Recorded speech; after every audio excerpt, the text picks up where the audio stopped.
Lafomba vahoafa tanteraka kosa indray asongadina mandritra ny herinandro maneran-tany ho an'ny fandraharana ny fampirisihana ny tanora eroso ao anatin'izay sehatra ny fandraharana izay. Ny CERE moa no tompo marika ao anatin'ny fikarakarana tetsy amin'ny trano be nivarotra sy ny indostria Antaninarenina nanatanterahana ny hetsika. Tatopao.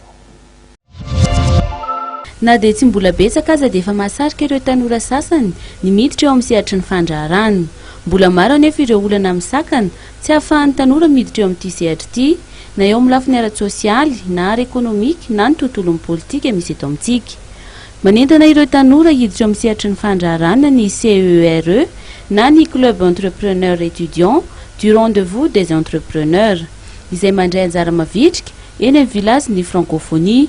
Ny fampisehoana ireo tanora malagasy efa miditra eo amin'ny sehatry ny fandraharana no andraisany anjara eny amin'ny village ny francophonie. Eo anivon'ny CERE manana anjara ndraiky lehibe eo amin'ny Madagasikara ny CERE voalohany indrindra dia manentana ny tanora andrara araka ny hitantsika ankehitriny hitantsika fa manahirana ho an'ny tanora ny mandrara ny situation politika économique.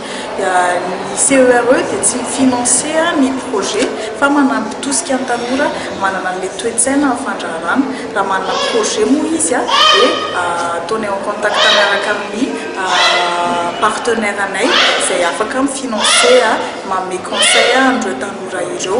Izay zany mba misy tosika anampianay ny tanora ahafahan'zareo mandraharaha.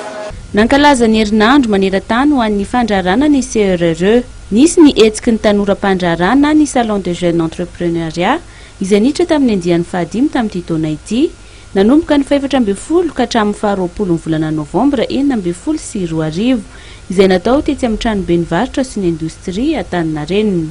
Mila tosika sy fanampiana ary torohevitra amin'ireo indostria malagasy efa mitsangana ny CERE.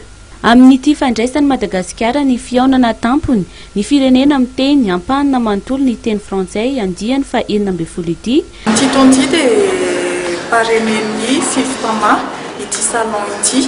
Ny antony voalohany indrindra dia tsy afaka miara-miasa irery ny association raha eo amin'ny fandraharana izany fa mila tosika avy amin'ireo izay efa mpandraharaha lehibe eto Madagasikara. Dia anisan'izany ny fivitama izay manampy tosika ho an'ireo tanora amina resaka conseil appui dia zareo no miparene an'ity événement anay ity.